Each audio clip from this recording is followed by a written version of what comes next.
Programa RicardoOlandini.net. Oferecimento Safe Web, segurança da informação. Exatron, produtos inteligentes. Finger Móveis Planejados, o design europeu com a precisão alemã. E Restaurante Prince. Apoio D1 Telecom, a internet mais rápida do estado. E Publivar On.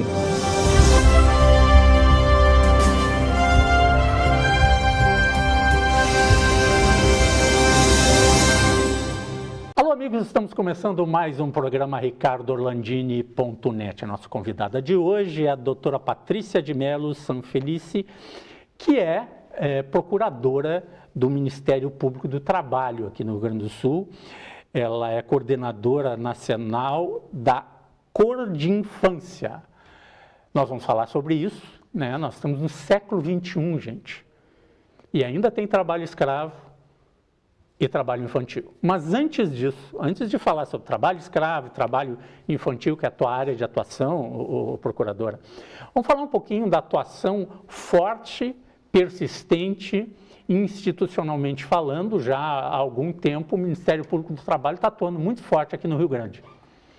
Sim, nós temos tido ações muito importantes e com bastante resultado aqui no Rio Grande do Sul em várias das nossas áreas de atuação, né? O Ministério Público do Trabalho é o órgão responsável por garantir a regularidade das relações de trabalho. Dentro desse contexto, nós temos algumas áreas específicas mais prioritárias, áreas temáticas prioritárias da instituição. Por exemplo, o meio ambiente do trabalho, que é um tema no qual temos atuado muito aqui no Rio Grande do Sul já há alguns anos, não é? Temos forças-tarefas relacionadas com frigoríficos, temos forças-tarefas relacionadas com hospitais, temos forças-tarefas relacionadas com a construção civil, que são espaços de trabalho com muitos riscos, muito complexos e que geram muitos óbitos e adoecimentos de trabalhadores. Por isso, demandam a nossa atuação. E com isso temos conseguido resultados importantes na proteção da saúde do trabalhador. Além disso, aqui no Rio Grande do Sul, a gente também tem uma atuação importante no combate à discriminação nas relações de trabalho. Infelizmente, ainda é uma realidade as pessoas não serem contratadas ou sofrerem retaliações ou serem mesmo demitidas por algumas características que lhes são próprias, como gênero, raça, orientação sexual. Nós ainda temos isso muito presente na nossa religião. Ou não ter religião. Ou não ter, claro, são características que nunca poderiam determinar nada no vínculo de emprego e por vezes são utilizadas como critérios determinantes. Então temos atuado fortemente nesse aspecto também. O que também tem gerado muita atuação do Ministério Público do Trabalho são as demandas relacionadas com fraudes às relações de trabalho, especialmente diante da reforma trabalhista. Então, a nossa coordenadoria de atuação contra fraudes, ela também é uma coordenadoria muito pujante. E isso não é apenas aqui no Rio Grande do Sul, mas em todo o Brasil, né? Temos um enfrentamento articulado dessas questões no Brasil. Essa é a função dessas coordenadorias, da qual a Cor de Infância é uma. Século XXI, trabalho escravo. Como entender isso? E daí a gente acha, como a gente achava alguns anos atrás que não tinha corrupção no Rio Grande do Sul, né? A gente achava que não tinha trabalho escravo nem trabalho infantil no Rio Grande do Sul, mas tem. Qual é? Primeiro trabalho escravo, depois entramos na tua área de especialização. Quais são as ações e o que identifica assim, olha, isso aqui é trabalho escravo? Bom, o trabalho em condições análogas à de escravo, infelizmente, ainda é algo presente na nossa realidade. Muitas vezes as pessoas pensam que é algo que acontece apenas no Nordeste, no Norte, no Centro-Oeste. Eu também achava. Não, mas infelizmente nós já tivemos várias situações em que se identificou esse trabalho análogo ao de escravo aqui no Rio Grande do Sul, em Santa Catarina, no Paraná, em São Paulo.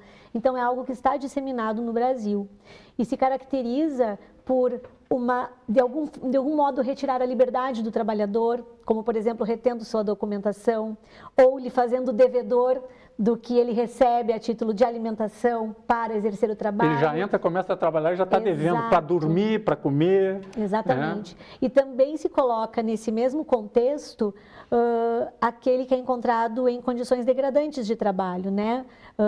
Por exemplo, bebendo água inapropriada, comendo comida inapropriada, estando em condições de alojamento inapropriados. Então, temos esse contexto aí que configura o trabalho em condições análogas à escravidão, e essa também é uma esfera de atuação muito importante do Ministério Público do Trabalho.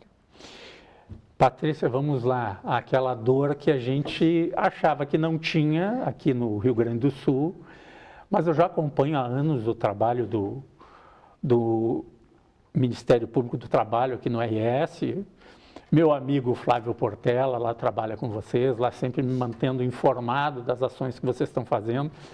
E essa questão do trabalho infantil me choca muito ver que século XXI, no Rio Grande do Sul, onde a gente achava que não tinha corrupção, não tinha trabalho escravo, nós também temos ainda trabalhos degradantes e até similares à escravidão com crianças. Exatamente. O Rio Grande do Sul é um estado onde o trabalho infantil está presente de forma muito impactante, e o que nos causa uma preocupação ainda maior é que ele tem uma espécie de aval da sociedade, como se para algumas crianças e adolescentes ou trabalha ou vai estar praticando delito, ou trabalha ou vai estar na rua, ou trabalha ou vai estar criando problema. Como se para algumas crianças não houvesse uma terceira alternativa, que para todas as outras crianças há, que é a escola, que é a família. E até a escola de turno integral, né, doutora? Exatamente.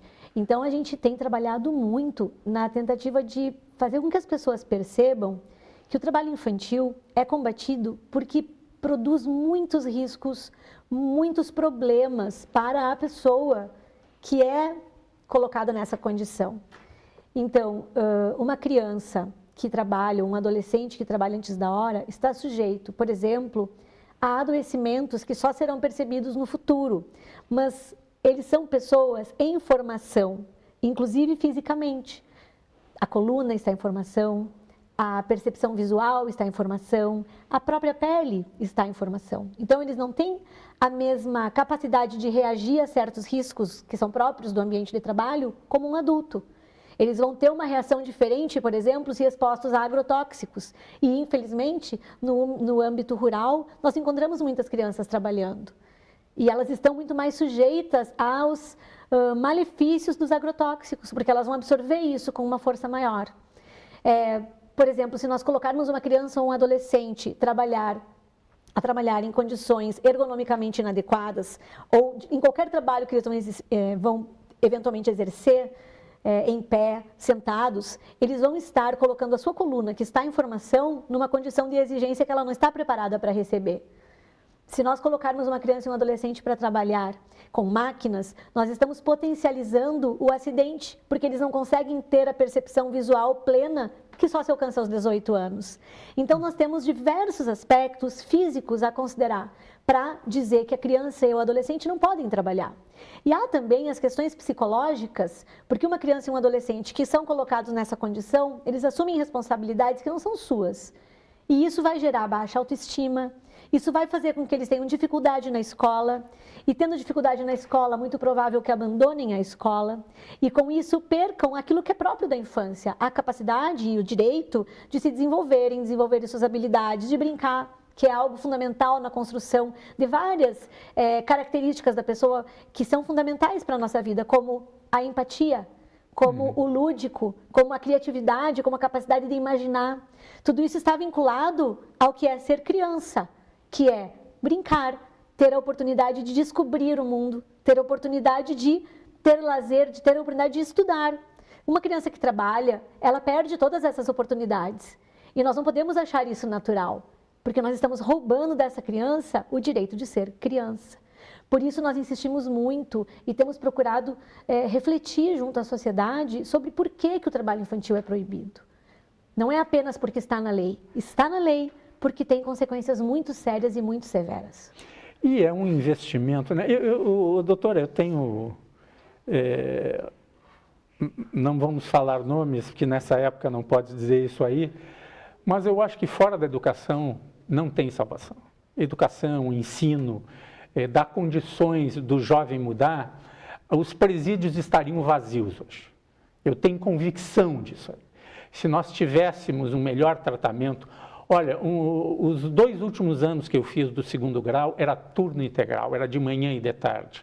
E isto faz 40 anos, 40 e poucos anos atrás. Já tinha turno integral, era uma escola particular, eu fui filho de professora, nós tínhamos parte de bolsa, pô, legal. Estudei no Colégio Rosário, tá, isso eu posso dizer, tá? E tinha turno integral já no 1º, 2º e 3º ano científico, era de manhã e de tarde que se estudava. Eles faziam um trabalho muito grande em cima do jovem e do adolescente. Tinha o curso profissionalizante, geralmente de tarde também no turno contrário que tu estudava, tinha educação física, mas tinha uma série de coisas que eu fiz e eu acho muito legal. E eu acho que se a gente investisse mais no 1º grau, que é uma responsabilidade das prefeituras, né? Mais no 2º grau, para reter também esse já adolescente, que ele fica adolescente mais cedo hoje, né? Dando atividade para ele, não é dando trabalho, gente, é dando atividade, oferecendo alguma coisa, coisas lúdicas, atividades que ele pode fazer, ele pode colaborar na escola, aprender até ofícios, ele pode aprender nas escolas. Sim, nós temos uma figura muito importante, inclusive, que é um instrumento fundamental de combate ao trabalho infantil, que é a aprendizagem profissional, que é a única forma de trabalho que se admite para a pessoa entre 14 e 16 anos. No Brasil, o trabalho é proibido antes dos 16 anos, salvo na condição de aprendiz. A aprendizagem, ela tem uma série de vantagens, porque ela associa a educação ao aprendizado de um ofício. E esse aprendizado com o objetivo de desenvolver uma profissão. Não apenas aprender uma atividade, mas aprender realmente a ser um cidadão. A aprendizagem, ela coloca vários aspectos de cidadania nos seus currículos. E nós temos uma obrigação das empresas de cumprirem cotas de aprendizagem. Está previsto na CLT que as empresas têm que cumprir um determinado percentual a partir do número de empregados.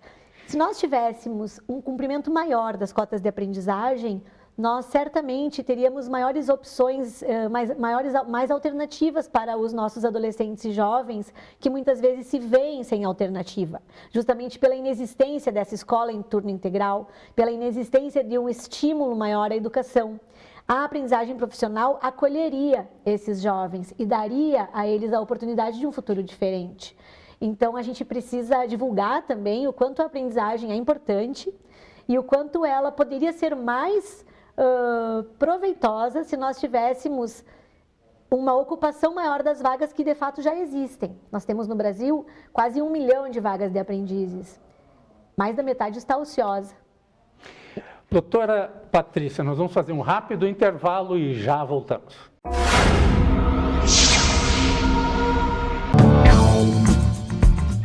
Oi, sou Jean Carlos Santos, diretor-presidente da Datacentrix. Somos uma empresa de cloud computing, especializado em servidor corporativo na nuvem. Nosso telefone é 51 3021 0300 e nosso site www.datacentrix.com.br. É um prazer atendê-lo, será um prazer atender os novos amigos e clientes.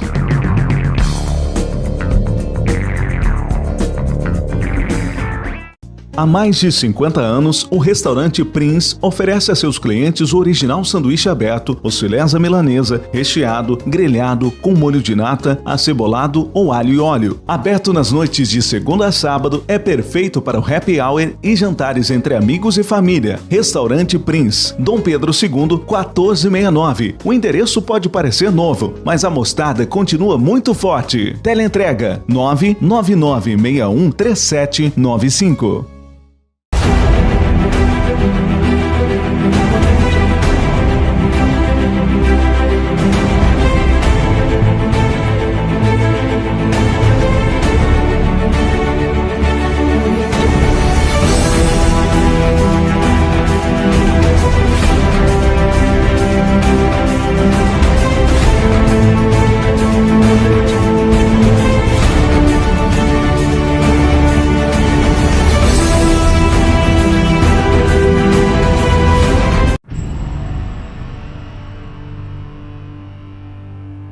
Estamos com o programa ricardoorlandini.net, estamos falando com a doutora Patrícia Sanfelice, que é do Ministério Público do Trabalho, no Rio Grande do Sul. Ela é coordenadora nacional da Cordinfância, cuida da infância e adolescência. Doutora, nós estamos falando do aprendizado, né? Tem um projeto legal que eu gosto, acompanhei e vi, que é o projeto Pescar, né? É um projeto bem bacana, né? Que ele pega empresas que querem apadrinhar essa gurizada e depois eu vejo o que esses guris e gurias, né, ficam depois de passar ali, né? Eles saem com uma vontade, uma coisa de ajudar as outras pessoas, porque eles foram ajudados, né, num momento importante na vida deles.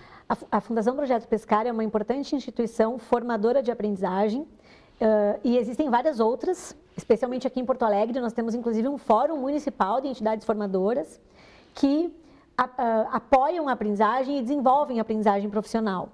E além do Sistema S, que é quem tem a responsabilidade, né, original para produzir a aprendizagem. SESI, SENAC e Isso, SENAC. Exatamente. É o Sistema S. Sistema S. E ao lado do Sistema S temos as entidades formadoras que devem ser habilitadas perante o Ministério do Trabalho para oferecer cursos de aprendizagem. Então nós temos uma oferta grande, a Fundação Projeto Pescar é uma dessas instituições. Inclusive, nós temos um projeto muito interessante com a Fundação Projeto Pescar, em parceria com o Tribunal Regional do Trabalho, com a OAB, que se desenvolve no próprio Tribunal Regional do Trabalho. Na Escola Judicial é uma turma de aprendizagem profissional voltada para o desenvolvimento das habilidades relacionadas com o PJE, que é o Processo Judicial Eletrônico.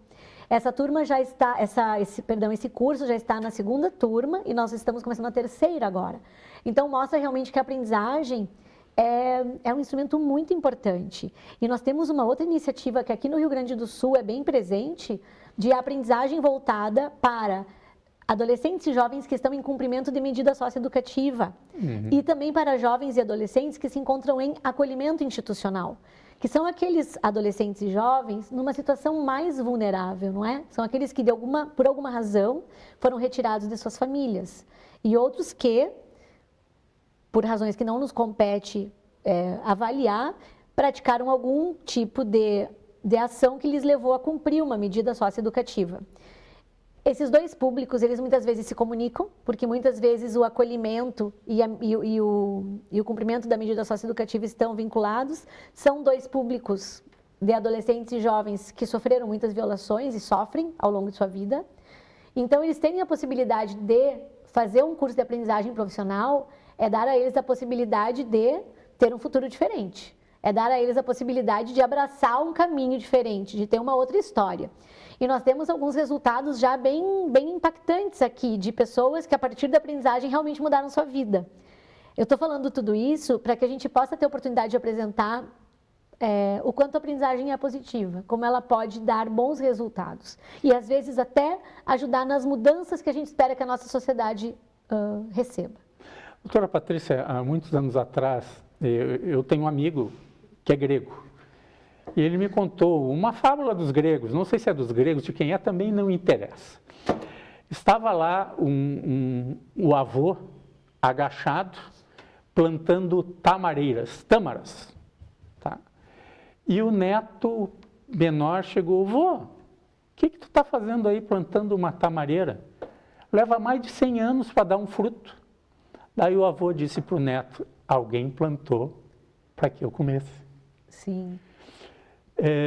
Quando a senhora vai falando dessas questões, se a gente não plantar, as prisões vão continuar cheias, nós vamos continuar fazendo mais presídios, segurança máxima, tirando os caras daqui, mandando para presídios federais.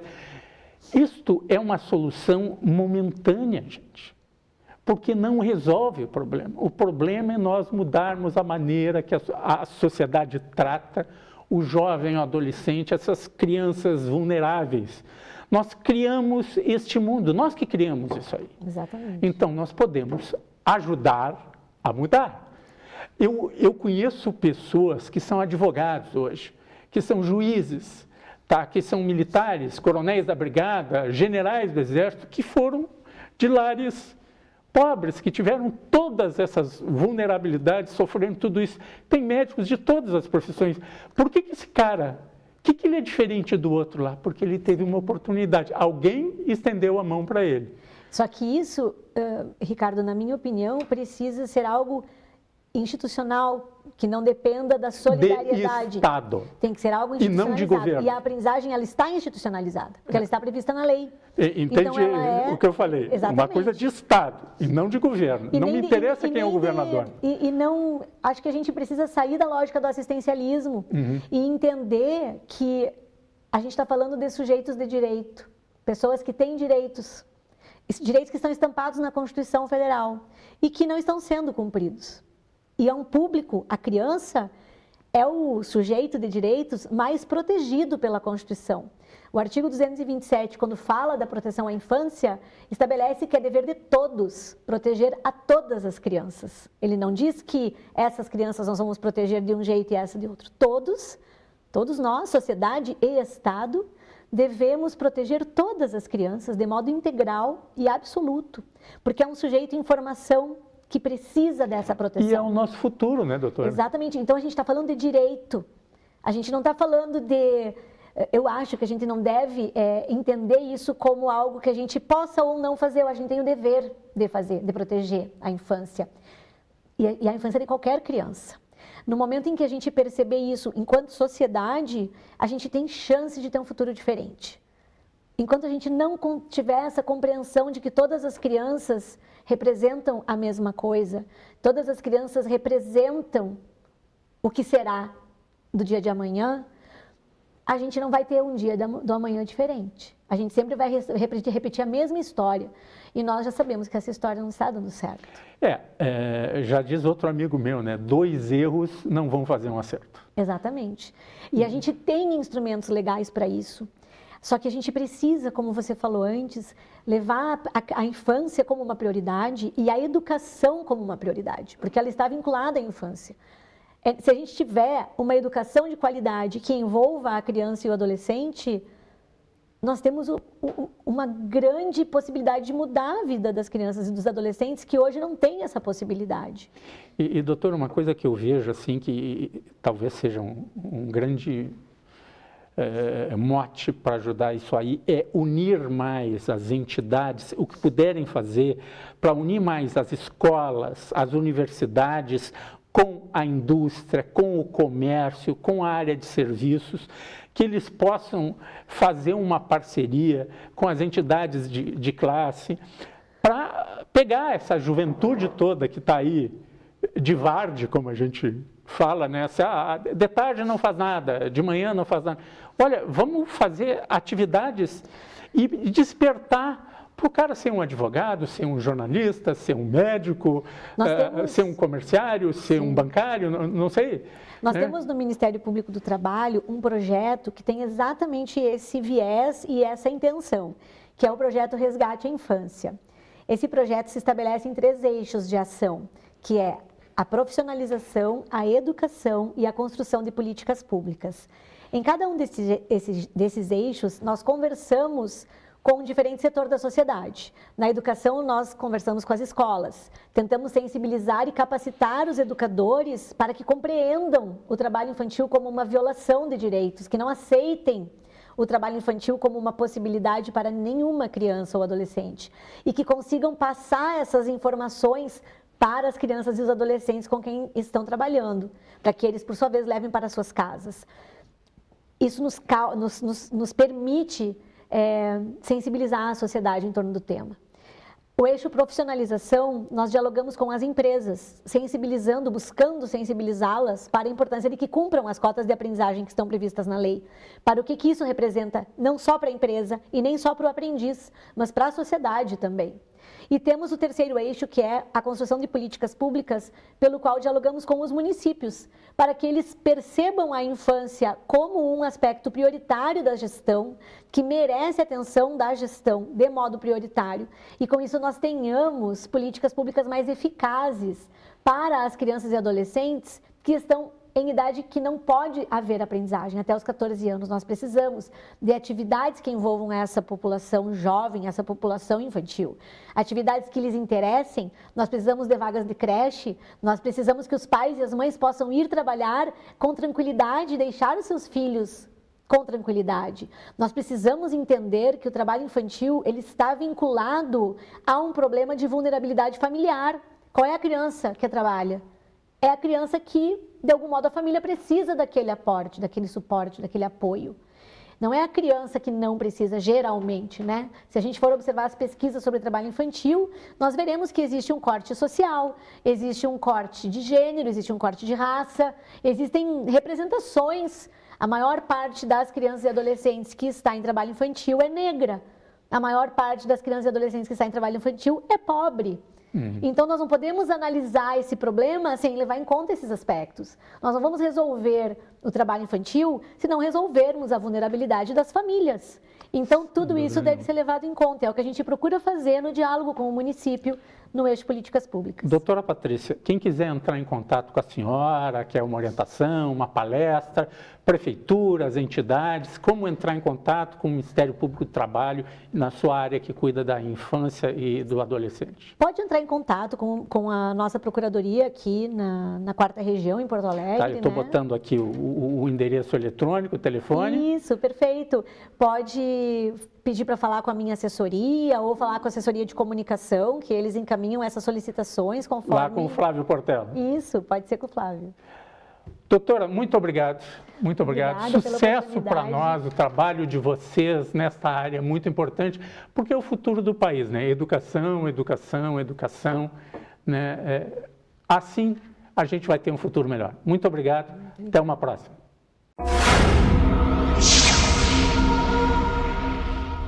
Há mais de 50 anos, o restaurante Prince oferece a seus clientes o original sanduíche aberto, os filés à milanesa, recheado, grelhado, com molho de nata, acebolado ou alho e óleo. Aberto nas noites de segunda a sábado, é perfeito para o happy hour e jantares entre amigos e família. Restaurante Prince, Dom Pedro II, 1469. O endereço pode parecer novo, mas a mostarda continua muito forte. Teleentrega 999613795.